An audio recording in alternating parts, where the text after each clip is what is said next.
सबको प्रभु यीशु में जय मसीह की। आज हम इस वीडियो में देखेंगे कि अपोस्टल अंकुल नरोला जी ने हमें बताया कि हम वचन पढ़ते तो उसका फल भी हमें मिलता है, और वो क्या फल है आज हम इस वीडियो में देखेंगे। आप इस वीडियो को पूरा जरूर देखें और देखिए वो कौन से फल है जो आपको मिलेंगे वचन पढ़ के। अब आप इस वीडियो को देख सकते हैं।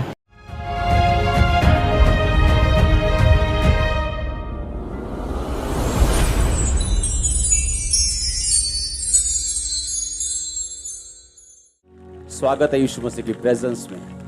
आमीन। अपने पड़ोसी को बोलो, तेरी जिंदगी के आसपास वो लोग एक छवि हैं तेरे साथ परमेश्वर के संबंधों की। जब आप परमेश्वर के साथ जेन्युइन रिलेशनशिप में होते हैं तो वो आपको जेन्युइन फ्रेंड्स, जेन्युइन हेल्पर्स और जेन्युइन लोग देता है जो आपके साथ चल सके। और अगर आपकी रिलेशनशिप परमेश्वर के साथ फेक है, उताव चढ़ाव वाली है, कम विश्वास वाली है, तो आपके आसपास के लोग भी जो आपकी लाइफ में होंगे वैसे ही होंगे। कुछ लोग परमेश्वर के साथ गेम्स खेलते हैं। वो बोलते जब मैं चर्च में हूं मैं एक विश्वासी हूं, लेकिन जब मैं अपने काम में चला जाता हूं मैं एक बिजनेसमैन हूं। मेरी बिजनेस लाइफ और मेरी स्पिरिचुअल लाइफ दोनों अलग अलग है, और मैं जिस तरह से मर्जी बिजनेस कर सकता हूं उसमें मुझे झूठ भी बोलना पड़ता है, उसमें मुझे थोड़ा बहुत हेरा फेरी भी करनी पड़ती है। और इसीलिए आपके आसपास के लोग भी वैसे ही होते हैं, क्योंकि जैसे वो निराशा जो आप परमेश्वर की लाइफ में बोते हैं आपको काटने को मिलती है आपके अपने लोगों से जो आपके आसपास है। जब परमेश्वर के साथ हम एक जेन्युइन, एक असली, एक रिलेशनशिप में होते हैं तो परमेश्वर भी हमें हमारी लाइफ में असली लोग देता है। फिर आपका पति आपको फेक प्यार करने वाला नहीं होगा कि आपको मुंह पर जानू जानू बोलकर बाहर एक जानू रखी होगी। आप समझ रहे मेरी बात? हम जो कुछ भी परमेश्वर के साथ करते हैं उसका बदला हमें अपनी लाइफ के आसपास मिलता है। उसने कहा तू जब गुप्त में जाकर प्रार्थना करेगा मैं पब्लिक में उसका रिवॉर्ड दूंगा। तू प्रार्थना तो गुप्त में ही करेगा, लेकिन उसका रिवॉर्ड मैं पब्लिकली तुम्हें दूंगा। तुम्हें बताने की जरूरत नहीं होगी कि तुम बहुत प्रार्थना वाले व्यक्ति हो या तुम गुप्त में बहुत प्रार्थना करते हो। तुम्हारा रिवॉर्ड, तुम्हारा रिजल्ट शॉकिंग होगा लोगों के लिए। ये रिजल्ट होगा। और वैसा ही उसने कहा अगर तुम अंदर घुस के मेरे साथ गेम्स खेलोगे तो वो भी नजर आएगा। कुछ लोग लगातार निराशा हासिल करते हैं अपनी रिलेशनशिप में, एक के बाद दूसरी, तीसरी, चौथी, अपने बिजनेस में 1, 2, 3, 4, 5, 6 लगातार, अपने परिवार में, अपने कैरियर में लगातार डिसअपॉइंटमेंट। लेकिन वो भूल जाते हैं कि उन्होंने भी परमेश्वर को लगातार निराश किया है। और परमेश्वर ने कहा क्या तुम नहीं जानते अन्य जातियां इन्हीं वस्तुओं की खोज में रहती हैं। मेरा वीजा लग जाए, मेरी शादी हो जाए, मैं बाहर चला जाऊं, मेरा कैरियर सेट हो जाए, मेरे बच्चे सेट हो जाएं। परमेश्वर ने कहा अन्य जातियां भी इसी वस्तुओं की खोज में रहती हैं, पर तुम्हारा स्वर्ग के पिता जानता है तुम्हें इन वस्तुओं की जरूरत है। पहले तुम उसके स्वर्ग और राज्य की खोज करो तो दुनिया की सब वस्तुएं तुम्हें पीछे पड़ के मिल जाएंगी। यह परमेश्वर का वायदा है तुम्हारे साथ। उसने कहा अन्य जातियां भी तो इन्हीं वस्तुओं की खोज में रहती हैं। वो भी तो जाती है ना, बाबा जी मेरा काम कर दो, रास्ता नहीं खुल रहा, कृपा कर दो। तो परमेश्वर ने कहा तुम भी तो इसी तरह से आए हो कि मेरा वीजा लग जाए, तो तुम में और उनमें फर्क क्या है? परमेश्वर ने कहा पहले तुम परमेश्वर के धर्म और राज्य की खोज करो तो सब वस्तुएं तुम्हें पीछे पड़ के क्या होंगी? मिल जाएंगी। हालेलुया। आपकी लाइफ में जो भी शारीरिक बदलाव शुरू होता है सबसे पहले वो आत्मा में होता है। जब आप आत्मा में माहौल चेंज कर लेते हैं तो शरीर में माहौल चेंज कर लेते हैं। जब हम आत्मा में बदलाव देख लेते हैं तो शरीर में अपने आप बदलाव दुनिया में आना शुरू हो जाता है। यहोशू 5 उसकी 1 से लेके 15 आयत, इसको नोट करेंगे हम। मैं आपको 2 आयत से पढ़ूंगा। यहोशू 5 उसकी 2। उस समय यहोवा ने यहोशू से कहा, चकमक की छुरियां बनाकर दूसरी बार इजराइलियों का खतना कर दे। तब यहोशू ने चकमक की छुरियां बनवाकर खलड़िया नामक टीले के पास इजराइलियों का खतना कराया। यहोशू ने जो खतना कराया उसका कारण यह है कि जितने युद्ध के योग्य पुरुष मिस्र से निकले थे वो सब मिस्र के निकलने पर जंगल के मार्ग में मर गए थे। जो पुरुष मिस्र से निकले थे उनका सबका खतना हो चुका था, परंतु जितने मिस्र के निकलने पर जंगल के मार्ग में पैदा हुए थे उनमें किसी का खतना ना हुआ था। हालेलुया। जब खतना हो गया तो 9 आयत में लिखा, तब यहोवा ने यहोशू से कहा, तुम्हारी नाम धराई जो मिस्रियों में हुई है उसे मैंने आज दूर किया है। इस कारण उस स्थान का नाम गिलगाल पड़ा। सब बोलो आमीन। परमेश्वर ने कहा इनका खतना कर दो। पुराने नियम में खतना जरूरी था, तो बाइबल कहती है जब उनका खतना हुआ तो परमेश्वर ने कहा, आज मैंने तुम्हारी नाम धराई मिस्र में से क्या की है? दूर की है। इसका मतलब मिस्र में अभी भी उनकी नाम धराई थी। ले चले गए यहोवा दे कोल, की मिलिया इन्हां नूं? हाले भी धक्के खांदे जंगलां च, काम ते हले होया नहीं इन्हां दा। लेकिन काम इसलिए नहीं हुआ क्योंकि उन्होंने परमेश्वर के वचन को क्या नहीं किया था? पूरा नहीं किया था। परमेश्वर के वचन में लिखा था कि हर एक इजरायली खतना करवाएगा और उनमें से कोई भी खतने वाला नहीं था। और जैसे ही उन्होंने परमेश्वर के वचन को पूरा किया, परमेश्वर ने कहा, आज मैंने मिस्रियों में तुम्हारी बेइज्जती दूर की है। जब आप स्पिरिट में चलते हैं, आत्मा में चलते चलते, जब आप परमेश्वर की एक्सपेक्टेशन, जो परमेश्वर चाहता है, जो परमेश्वर आपसे एक्सपेक्ट करता है, जो वो आपसे चाहता है कि आप करें, जब आप पूरी कर लेते हैं, आपका जो आसपास का माहौल है वो एकदम से चेंज हो जाता है। आपको नहीं मालूम होगा कि कौन सा आपका रिश्तेदार कब उसका दिमाग बदल गया और उसने आपको कहना शुरू कर दिया, यार मैं चर्च जाऊंगा। आप मेरी बात समझ रहे कि नहीं? आपको इसका प्रोसीजर मालूम नहीं, आपको कैसे हुआ ये मालूम नहीं। कैसे मेरे परिवार ने कह दिया, जो एक दिन विरोधी था, कि हम बपतिस्मा लेना चाहते हैं, कैसे हो गया? प्रोसीजर मालूम नहीं, तरीका मालूम नहीं, लेकिन ये मालूम है कि हुआ कैसे, कैसे हुआ ये नहीं पता कि दिमाग में क्या आया, लेकिन डाला किसने? परमेश्वर ने। और डाला कब? जब उसके वचन को पूरा किया गया। पहले भी समुद्र 2 भाग हुआ और बाइबल कहती है इस खतने से पहले जब वो जा रहे थे एक जगह तो नदी पार करनी जरूरी थी। तो जिस तरह समुद्र 2 भाग हुआ था, यहोशू ने नदी 2 भाग की थी, पता है कि नहीं? और वो भी उस टाइम में जब बाढ़ वाला टाइम था, बारिश वाला टाइम था और नदियां ओवरफ्लो बहती थी। बाइबल कहती जब यहोशू याजकों से और लोगों के साथ बाढ़ के बीच में गया तो पानी दीवार की तरह इधर और दीवार की तरह इधर, जिस तरह समुद्र में ठहरा था वैसे ठहरा रहा। इतने मिरेकल्स होने के बावजूद भी अभी तक इजराइलियों की नाम धराई बेइज्जती मिस्र में दूर नहीं हुई थी, क्योंकि अभी तक वचन जो था वो पूरा नहीं हुआ था। और जैसे ही उन्होंने वर्ड पूरा किया और खतना किया, और बाइबल कहती है जैसे ही वचन पूरा हुआ तो परमेश्वर ने उनके दिमाग में, मिस्रियों के दिमाग में क्या डाला? एकदम से उनका माइंड चेंज हो गया। वो अब हमें मालूम हुआ कि वो समुद्र वाली घटना जो थी ना, वो इत्तेफाक नहीं था, वो आंधी तूफान की वजह से समुद्र 2 भाग नहीं हुआ था, क्योंकि अब हमने सुना है उन्होंने इस नदी के साथ भी वैसा ही किया। अब हमने एकदम से माइंड चेंज हुआ और बेइज्जती दूर हुई। वो सब कहने लगे यहोवा की स्तुति हो, आमीन। क्या कहने लगे? कि यहोवा जीवित परमेश्वर है, यहोवा ही परमेश्वर है। बाइबल कहती है इजराइलियों के प्रति जो उनकी बेइज्जती वाली सोच थी वो बदल गई। वो सोचने लगे कि नहीं, परमेश्वर ही इनको यहां से लेके गया, जो इनको यहां से लेके गया वो परमेश्वर ही था। अब जो परमेश्वर इनको देश दे रहा है, इनको कनान दे रहा है, वो भी परमेश्वर ही था। और बाइबल कहती परमेश्वर की महिमा होनी शुरू हुई और इजराइलियों की बेइज्जती जो नाम धराई थी उनके बीच में, वो परमेश्वर ने उसको दूर किया।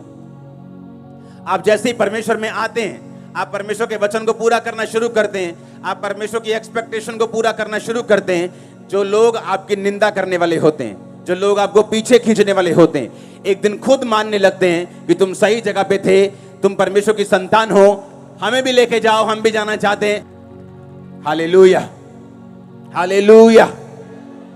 परमेश्वर ने कहा मैंने तुम्हारी नाम धराई आज क्या की है? आज मैंने तुम्हारी नाम धराई, तुम्हारी बेइज्जती को मैंने दूर किया है।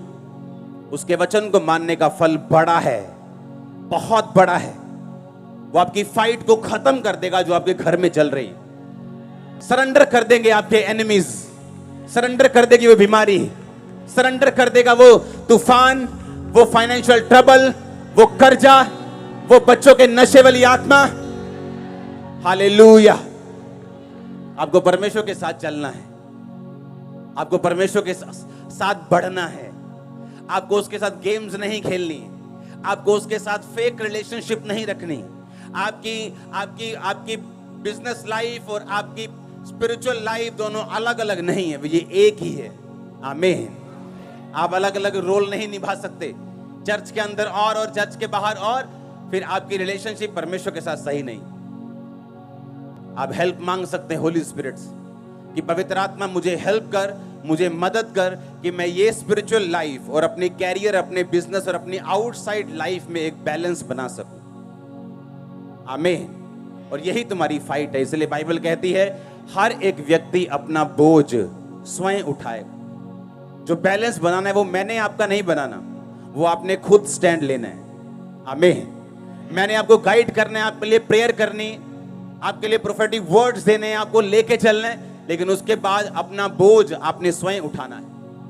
आपने खुद अपने आप में स्टैंड लेना है, आपने खुद प्रार्थना करने का निश्चय करना है, आपने खुद तौबा करने का निश्चय करना है, खुद एक बैलेंस लाइफ जीने का निश्चय करना है कि आपकी स्पिरिचुअल लाइफ और आपकी कैरियर वाली लाइफ ये अलग अलग नहीं, ये सेम लाइफ है। आमीन। इसलिए परमेश्वर ने कहा जो अपना हाथ हल पर रखकर पीछे देखेगा वह मेरे योग्य नहीं। अगर रोज तू अपना क्रूस उठाकर मेरे पीछे नहीं चलेगा तो तू मेरे योग्य नहीं। हालेलुया। ऊंची आवाज में बोलो हालेलुया। उसकी 13, 14, 15 आयत को पढ़ेंगे आप अपनी स्क्रीन के सामने। तब यहोशू यरीहो के पास था तो उसने अपनी आंखें उठाई और क्या देखा कि हाथ में नंगी तलवार लिए हुए एक पुरुष सामने खड़ा है। यहोशू ने उससे पास जाकर पूछा क्या तू हमारी ओर है या हमारे बैरियों की ओर का? उसने उत्तर दिया मैं यहोवा की सेना का प्रधान होकर अभी आया हूं। तब यहोशू ने पृथ्वी पर मुंह के बल गिरकर दंडवत किया और उससे कहा अपने दास के लिए प्रभु की क्या आज्ञा है?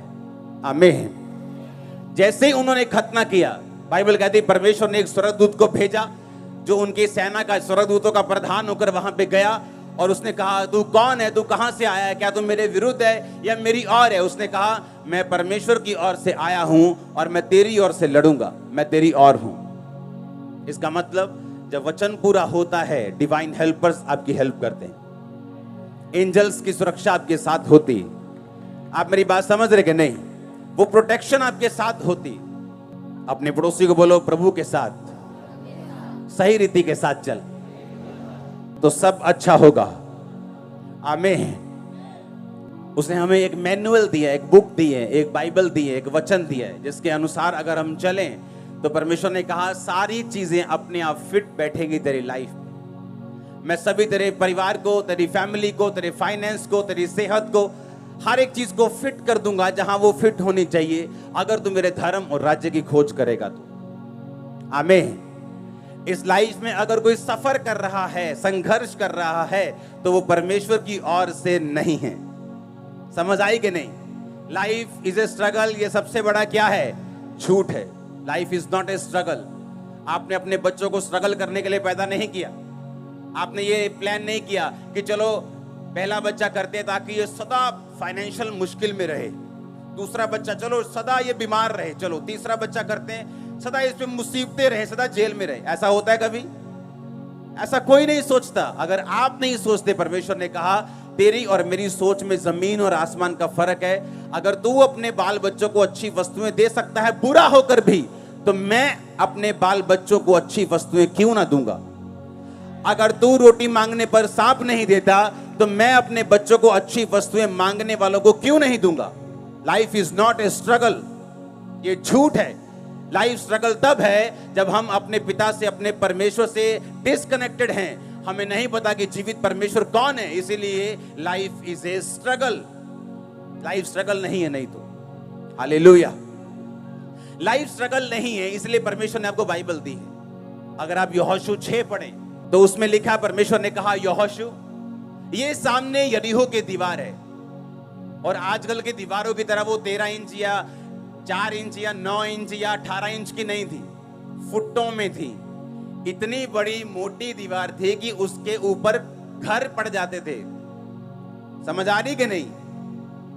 घर थे उसके ऊपर, दीवार इतनी मोटी थी, इतनी मोटी दीवार थी कि उसके ऊपर कमरे थे, घर थे उसकी, इतनी मोटी वो दीवार थी। वो इतनी मोटी थी कि कोई तोप, गोला, कोई उस जमाने के जो आधुनिक हथियार थे उस जमाने के हिसाब से वो दीवार को हटा नहीं सकते थे। कुछ भी दीवार पे मार दो, दीवार को हटा नहीं सकते। वो इतनी मोटी बनाई गई थी, और उस दीवार से उस शहर को घेर लिया गया था ताकि कोई भी एनिमी उस दीवार के अंदर ना आ सके, और उस दीवार के ऊपर फौजी खड़े रहते थे। परमेश्वर ने वायदा किया था कि वो देश मैं तुम लोगों को, यहोशू तुम लोगों को दूंगा। और परमेश्वर ने कहा, यहोशू जा और उस दीवार के रोज एक चक्कर लगा के आ, रोज याजकों को साथ ले जा, वाचा के संदूक वचन को साथ ले जा, और रोज उस दीवार का एक चक्कर लगाना और कुछ मत बोलना। 7वें दिन 7 चक्कर लगाना। जब 7 चक्कर पूरे हो जाएं, याजक नरसिंगा फूंके, और जब नरसिंगे का शब्द सुनाई दे, सब लोग हालेलुया के जयकारे मारना, दीवार गिर जाएगी। अब सुनो ध्यान से, जो भी परमेश्वर हमें देता है बाइबल में, जो पुराने नियम की कहानियां हैं, वो एक प्रतिबिंब यानी एक आईना है, एक एग्जाम्पल है हमारे लिए। बाइबल कहती, परमेश्वर ने कहा याजकों को साथ लेके जाना। यानी आपकी लाइफ में भी ऐसा समय आता है, मेरी लाइफ में भी आया, जब हमें मालूम होता है कि ये जो दीवार है, ये जो मुसीबत है, ये जो बीमारी है, या जो ट्रबल मुझे घेर के खड़ा है, इसका ना तो कोई मेडिकल हल है, ना कोई दुनिया इसका हल है, ना मेरा माँ प्यो इसका हल कर सकता है, ना मेरी पत्नी, ना मेरा पति, ना मेरे बच्चे, कोई इसका हल नहीं कर सकता। इसका हल सिर्फ परमेश्वर कर सकता है। समझ आई कि नहीं? ऐसा आपकी लाइफ में अगर नहीं हुआ तो वो होगा, ताकि परमेश्वर अपनी उपस्थिति साबित कर सके कि मैं तुम्हारी लाइफ में जीवित हूं। अब हुआ क्या?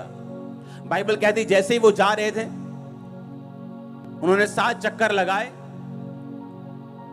आपकी लाइफ में जो इम्पॉसिबल चीजें हैं, कि आपका पति 20 साल से शराब पी रहा है, आपकी सुनता नहीं, लेकिन जब आप चर्च में आए, आपको मालूम होना चाहिए अब वो आपकी सुनने वाला है। लेकिन वो होगा कैसे? ये परमेश्वर ने एग्जाम्पल्स दिए हैं बाइबल में। उसने कहा, जब तुम 7 चक्कर लगा लेना तो जय जयकार करना। और बाइबल कहती है, वो पहले दिन जब गया तो वाचा का संदूक यानी वचन को लेके गया और याजकों को लेके गया। आप जानते हैं कितने क्रिश्चियंस हैं इस दुनिया में जो ब्रेक हैं, जो टूटे हुए हैं, जो परमेश्वर से दूर है, लेकिन है क्रिश्चियन। कारण क्या है? कारण यह है कि वाचा का संदूक वो साथ लेके गए। आज क्रिश्चियंस हद से ज्यादा गिनती में हैं जो रोज बाइबल नहीं पढ़ते। आप जानते हैं, आपने लंगड़े चलते हुए हर संडे देखे हों, तो भी आप विश्वास में बने नहीं रह सकते जब तक आप खुद बाइबल नहीं पढ़ेंगे और खुद नहीं सुनेंगे। आप मेरी बात समझ रहे कि नहीं? आपने अपने सामने मुर्दा जिंदा होता देखा हो, अंधे देखे हों, पागल संगलों से छूटते हुए देखे हों, तो भी आपको वचन पढ़ने की जरूरत है। आपको मालूम, अगर आप वचन नहीं पढ़ेंगे, आपकी स्पिरिट में शैतान अविश्वास के साथ और अपने ऐसे वचनों के साथ और अपने ऐसे क्वेश्चंस के साथ अटैक करेगा जिसका जवाब आपके पास नहीं होगा, क्योंकि शैतान कभी भी इमोशनल जवाबों से नहीं मरता, वो वचन के जवाबों से मरता है। आप समझ रहे क्या? हाँ, आपके इमोशंस क्या हैं कि आपने लगड़े चलते हुए देखे, वो इससे नहीं मरता। आपके अंदर वचन क्या है? और बाइबल कहती है वो वचन को साथ लेके गए, वचन उठाया हुआ था।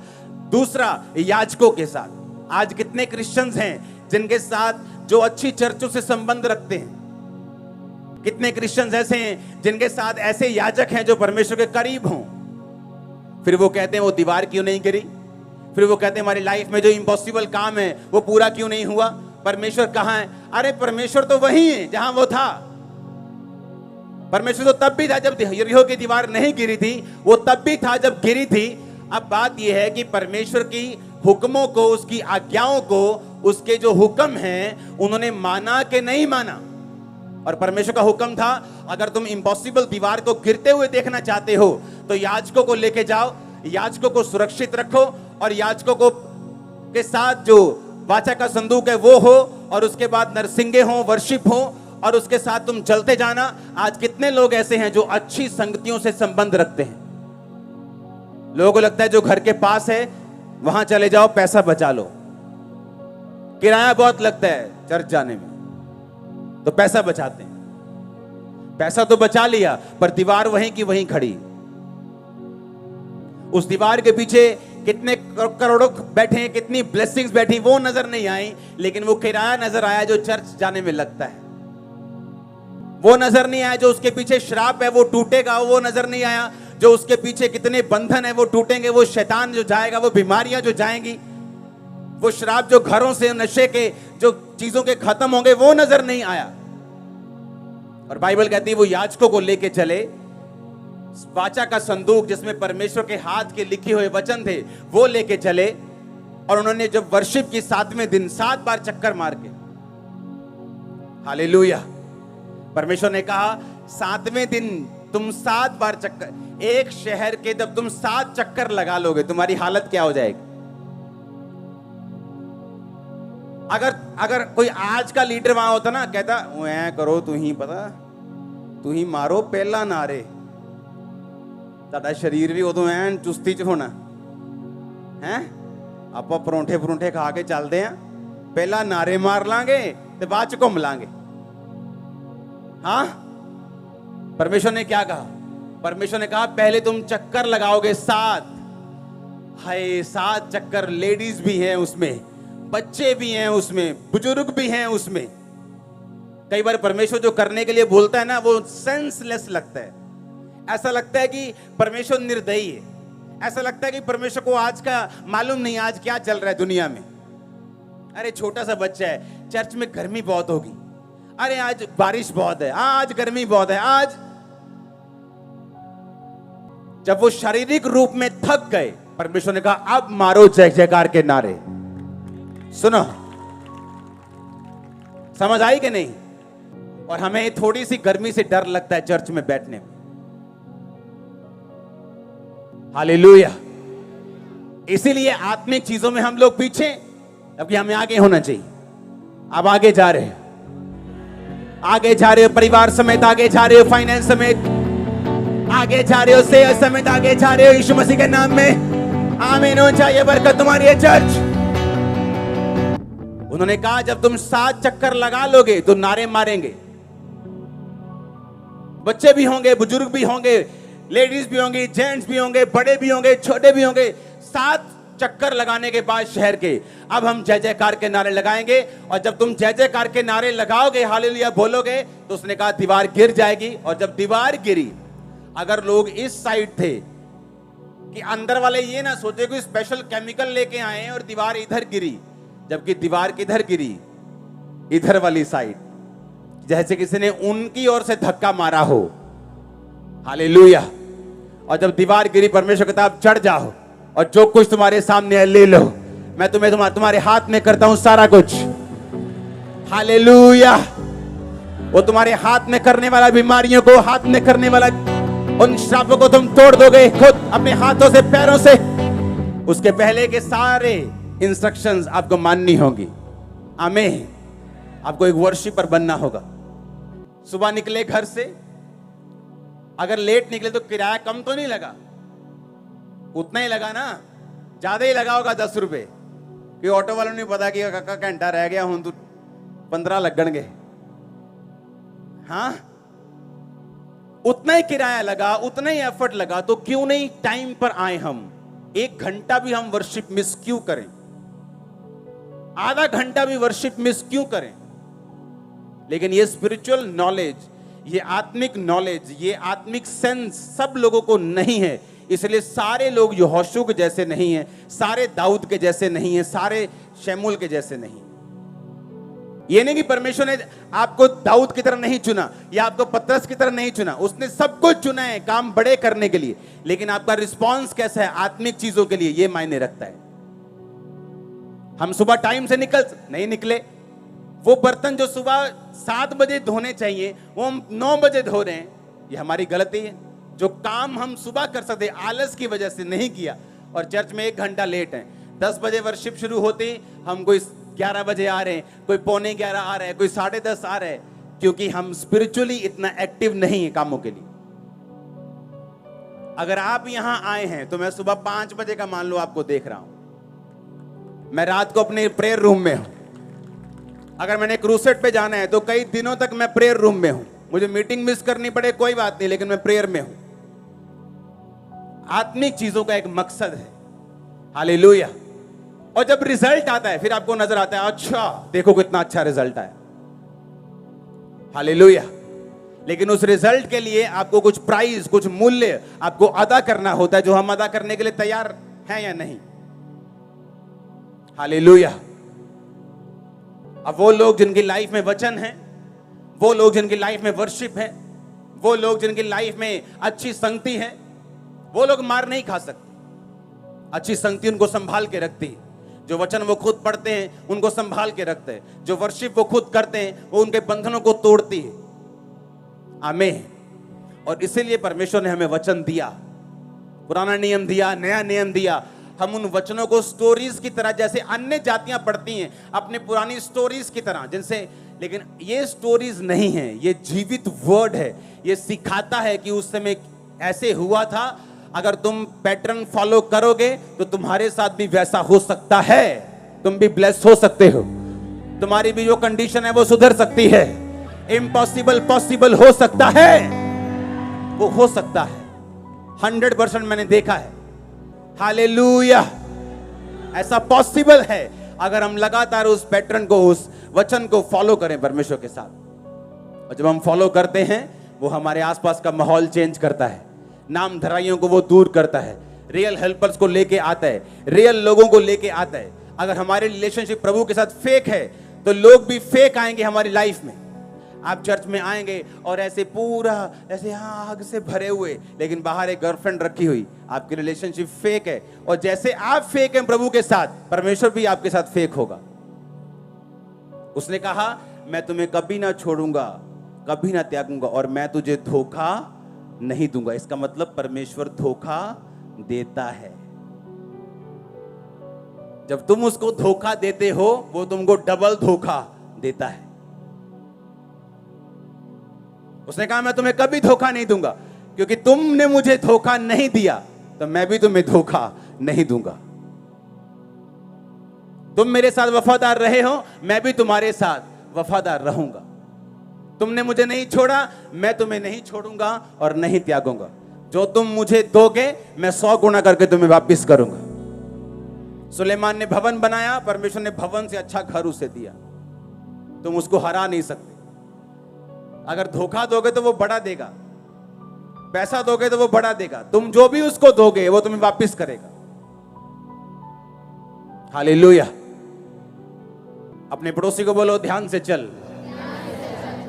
अगर तू प्रभु से,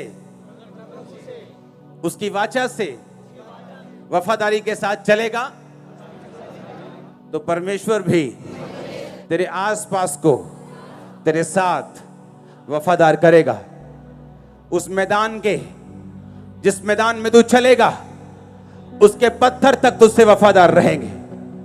हालेलुया, हालेलुया। आपके घर की ईंटें तक आपसे वफादार रहेंगी। आपके स्कूटर, मोटरसाइकिल, आपकी गाड़ियां, आपके सिलेंडर आपसे वफादार रहेंगे। मैं आपको सच कह रहा हूं। हालेलुया। क्योंकि आप परमेश्वर के साथ अगर वफादार हैं तो, अगर आपकी रिलेशनशिप फेक है तो बाइबल बताती है, अगर अभी मैं आपको छोड़ दूं सबको कि अगले आधा घंटा हम लंच करेंगे, आप सब फ्री हो, आपस में बातचीत करो, 15-20 मिनट में ही चुगलखोर इकट्ठे हो जाएंगे, पवित्र लोग अलग इकट्ठे हो जाएंगे, जो प्रार्थना करने उनकी अलग जोड़ी बन जाएगी, व्यभिचारियों की अलग बन जाएगी। उन्होंने ढूंढा कैसे एक दूसरे को, ये बड़ी मिस्ट्री है। कैसे मालूम हुआ तुमको? बस पता लगे ना आप बंदा अपना ही है। हाँ, तो ऐसे ही जैसे आपने ढूंढ लिया व्यभिचारी ने व्यभिचारी को ढूंढ, मालूम नहीं कैसे ढूंढते वो, और कैसे आत्मा वाला बंदा आत्मा वाले बंदे के साथ ही अट्रैक्ट होता है कि वो आत्मिक बंदा आत्मिक के साथ। बहुत कम होता है, 99%, 90 से 99% कम होता है कि एक स्पिरिचुअल लाइफ की एक बंदे में एक धोखा देने वाला बंदा है, वो भी उसको कुछ सिखाने के लिए, कुछ दिखाने के लिए, अदरवाइज उसको नुकसान देने के लिए वो नहीं होता। लेकिन जो फेक लोग होते हैं उनकी लाइफ में वो सचमुच नुकसान करने के लिए आए होते हैं। हालेलुया। एक दूसरे को ढूंढ लेते हैं हम, अपने अपने अपने अपने जैसे को हम ढूंढ लेते हैं। आपको ढूंढना है कि आत्मिक लोग, आपको ढूंढना है संगति अच्छी, आपको ढूंढना है। और बाइबल कहती वाचा का संदूक, याजकों की उपस्थिति उनकी लाइफ में, वर्शिप, और वो दीवार नीचे थी, जो दीवार सामने खड़ी थी, उनको गालियां दे रही थी, उन पे हंस रही थी, उनके पांव के नीचे थी। वो शैतान आपके पांव के नीचे होगा, बिल्कुल नीचे,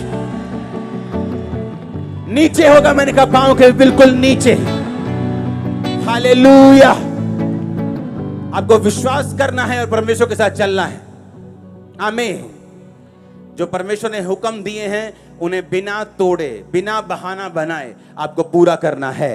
हम परमेश्वर से ज्यादा धर्मी नहीं हो सकते, परमेश्वर से ज्यादा पवित्र नहीं हो सकते, परमेश्वर से ज्यादा आगे नहीं देख सकते। जितना वो देख सकता है हम उतने हिसाब से चलें। हालेलुया। बाइबल कहती है जब परमेश्वर ने शमूएल को कहा कि जाके शाऊल से कह दे कि उस देश में जाके सारे लोगों को खत्म कर दो, वो गया। और बाइबल कहती है अच्छी भेड़ बकरियां, अच्छी गाय बैल बकरियां भैंसे बचा के रखी। राजा अगाग को जीवित पकड़ लिया, उसको मारा नहीं। मारा क्यों नहीं? कि पब्लिक में ले जाके मारूंगा, पब्लिक वाह वाह करेगी। थोड़ा पॉलिटिकल हो गया था वो, कि लोग खुश होंगे। उसे परवाह नहीं थी कि परमेश्वर क्या सोचेगा, पर लोग खुश रहने चाहिए। चाहे झूठी प्रोफेसी करनी हो, लोग खुश रहने चाहिए, जनता आती रहनी चाहिए, परमेश्वर का कोई बात नहीं। ऐसे लोग थोड़े टाइम के लिए होते हैं। और क्या हुआ? जब परमेश्वर का दास आया, उसने कहा ये क्या किया तूने? उसने कहा मैंने वही किया जो तूने किया।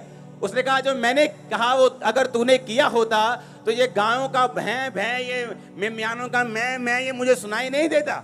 उसने कहा ये तो मैं तेरे ही परमेश्वर के लिए भेंट लेके आया हूं, उसी को चढ़ाना है। उसने कहा परमेश्वर क्या ये चाहता है कि तुम गाय बैल बकरियां चढ़ाओ, या ये चाहता है कि तुम उसकी आज्ञाओं को मानो? हालेलुया। आप जानते अगर हम पुराना नियम पढ़ें और अगर हम दिमाग से पढ़ेंगे तो ठोकर खाएंगे। हमें लगेगा कि अगर परमेश्वर कहता है मैं सब इसकी संतान है, तो फिर उसने मारने का हुक्म क्यों दिया अमालेकियों को? क्यों परमेश्वर बोलेगा अमालेकियों को मार दो? क्या वो उसके बच्चे नहीं है क्या? बाइबल कहती है कि परमेश्वर ने जब तक यीशु मसीह नहीं आए हुक्म बना के रखा, दांत अगर कोई तोड़ दे तो उसका दांत तोड़ दो, कोई प्राण लेना चाहे तो उसका प्राण ले लो। पता है क्यों? अगर ऐसा परमेश्वर के वंश के साथ या परमेश्वर के लोगों में परमेश्वर ना कहता, तो परमेश्वर के लोग आज के जैसे हमेशा नम्र रहते और यीशु मसीह के वंश के आने से पहले ही वो वंश मर चुका होता। यीशु मसीह आ सके दुनिया में, उसका वंश बच सके, तो परमेश्वर ने ऐसे रूल बनाए कि तब तक यीशु मसीह के आने तक ऐसा रूल बना रहे और इजरायली जाति बनी रहे, उसका वंश बना रहे। और जब यीशु मसीह आए, यीशु मसीह ने कहा अब दांत के बदले दांत नहीं, अब प्राण के बदले प्राण नहीं, अब जो कोई तुम्हारे इधर से पड़ मारे उधर कर दो। अरे हमारी बातें मान के तो लोग महान हो गए दुनिया में। हाँ, कहां लिखा है और यहां मारो तो वहां कर दो? कहीं नहीं लिखा, बाइबल में लिखा है। एक बात मान के लोग इतना ग्रेट हो गए, आप पूरी बाइबल मानोगे तो पूछो कहां जाओगे? हालेलुया। परमेश्वर ने मालूम क्यों कहा अमालेकियों को? थोड़े सालों के बाद उन्हीं अमालेकियों के वंश में हामान पैदा हुआ। और हामान ने पता क्या कहा राजा को? कि राजा, ये सारी यहूदी जाति जो तू देख रहा है ना, ये अलग सी है, लंगर नहीं खाती, प्रसाद नहीं खाती, इनको खत्म कर दिया जाए। राजा ने अंगूठी ली, छाप लगाई, बोला खत्म कर दो। पता है क्यों? क्योंकि वो यहूदी थे। कहां से आए थे? शाऊल शमूएल के वंश से आए थे। और क्यों परमेश्वर ने कहा था अमालेकियों का पूरी तरह से नाश कर दे? क्योंकि नहीं तो आने वाले समय में ये पूरी यहूदी जाति को नाश कर देंगे। लेकिन उसने सुनी नहीं। परमेश्वर सिर्फ इस बात से नाराज नहीं था कि इसने बात नहीं सुनी, उसका मकसद बहुत बड़ा था। आप परमेश्वर से ज्यादा धर्मी नहीं हो सकते। हालेलुया। कि नहीं नहीं प्रभु ਨੂੰ थोड़ी पता है दयावान बनो, दयावान। मैं तो नहीं मारूंगा सभी अमालेकियों को, कुछ कुछ छोड़ दिए, भाग जाओ कोई बात नहीं। कि नहीं नहीं मासी का दिल थोड़ी दुखाना हूं, ठीक है मासी मैं नहीं जाता चर्च। और शाऊल ने भी ऐसा ही किया था। परमेश्वर की आज्ञा भी पूरी करते थे कि जो हाथ में आएगा उसको मार देंगे, जो बचता है बचने दो। और वही उनके लिए खतरा बन गए, वही उनके लिए थ्रेट बन गए। जिस पाप को आज आप खत्म नहीं करेंगे, फ्यूचर में ये आपके बच्चों को खा जाएगा। जिस व्यभिचार को आज आप खत्म नहीं कर रहे, वो फ्यूचर में आपके बच्चों के लिए जहर है। वो जहर भी छोटा शब्द है उसके लिए। जिस पाप को आज आप खत्म नहीं कर रहे, जिसको अपने सांप बना के रखा हुआ है, वो प्रकाशित वाक्य में वो सांप जो उत्पत्ति में सांप था, एक छोटा सपोला था, वो प्रकाशित वाक्य में अजगर बन चुके हैं। और अजगर निगल लेते हैं।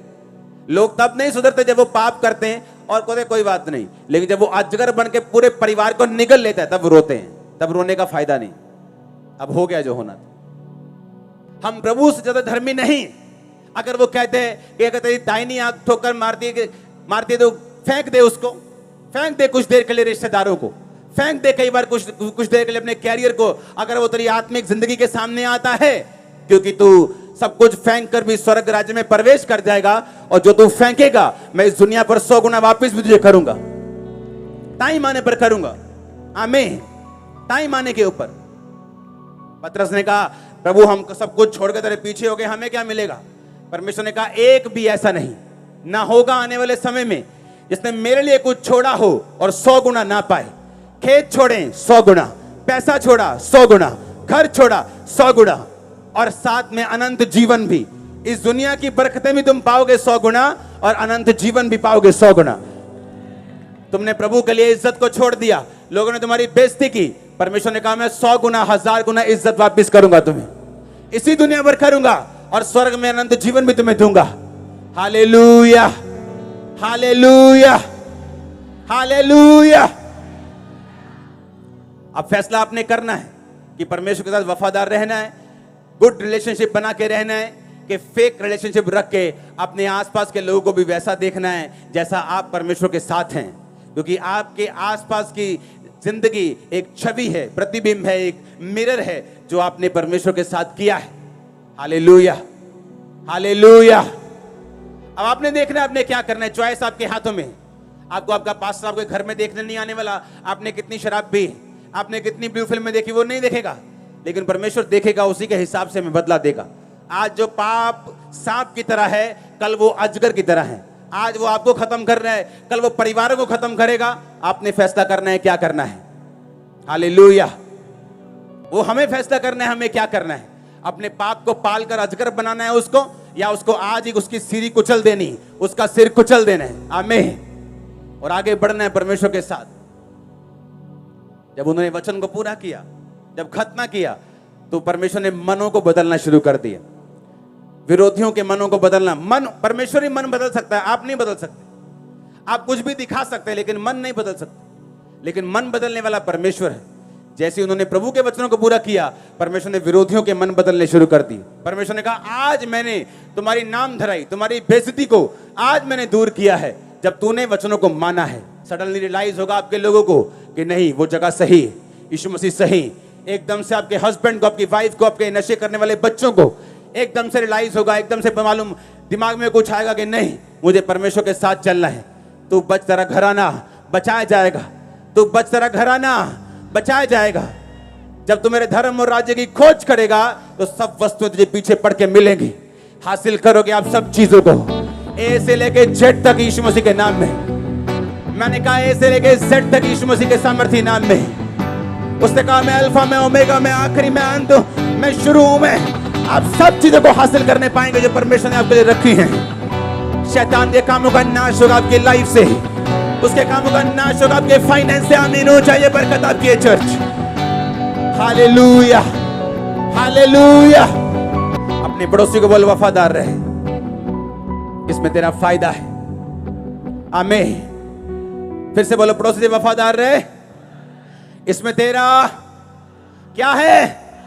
आमीन आमीन। 7 बार बोलो आमीन आमीन। हालेलुया।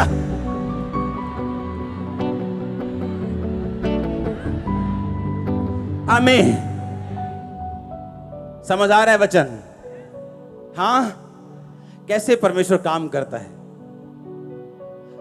अब मिरेकल्स पहले भी हो रहे थे, लेकिन परमेश्वर ने उनके हार्ट को चेंज कर दिया और परमेश्वर ने कहा, आज मैंने वो नाम धराई क्या की है? दूर की है। कब? आज। आज आप नहीं जानते, आज आप तौबा करके जाए और एक गुड न्यूज आपकी वेट कर रही हो, क्योंकि उस पर आपका कोई कंट्रोल नहीं। उस पर कंट्रोल तो सिर्फ वही है जिसने जमीन और आसमान को बनाया है। अमृतसर क्रूसेड के लिए तारीफ करो जोर से। लोगों को लगता है कि वो बहुत बड़ा इकट्ठ था, तो मैं उनको बताना चाहता हूं, ये शुरुआत है। परमेश्वर ने मुझे दिखाया कि अब आधा किलोमीटर नहीं, अब 5-5 किलोमीटर लंबे क्रूसेड होंगे।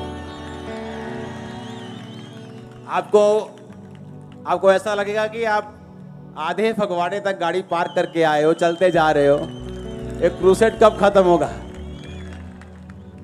आमीन। सुनो, अगर हम धर्म को फैलाने वाले होते तो लड़ते। हम धार्मिकता को फैलाने वाले। वो कहते हैं कि मैं नया धर्म बनाने के लिए नहीं आया, मैं धार्मिकता को बनाने के लिए आया। इसलिए हम सबसे प्यार करते हैं, करते रहेंगे।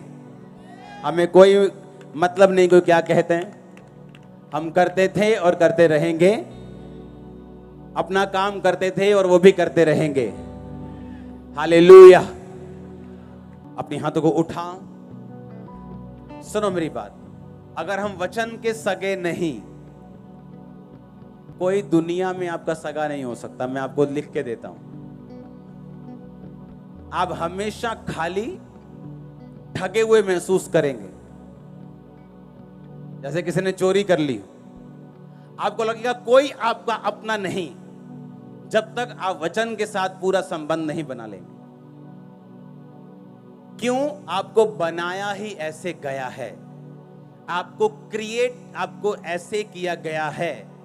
आपकी जो फंक्शनिंग है ना, आपका जो सॉफ्टवेयर है, वो बनाया ही परमेश्वर ने इस तरह का है कि आप इससे अलग कर ही नहीं सकते कुछ। और जितना हम परमेश्वर के खिलाफ फाइट करेंगे, उतना खिंचेंगे, उतना फ्रस्ट्रेट होंगे और वापिस फिर उसी पहाड़ के नीचे आएंगे। हमें फैसला करना है खुदा के साथ फेथफुल रहने का, और वो आपके लिए बेस्ट रास्तों को ओपन करेगा। वो मेक श्योर करेगा आपकी टेस्टिमनीज, आपकी गवाहियां, आपका फाइनेंस, आपका परिवार बेस्ट हो। और आमीन ऊंचा चाहिए। उठाओ अपने हाथों को। Thank you Jesus. हिलाओ हिलाओ हिलाओ अपने हाथों को।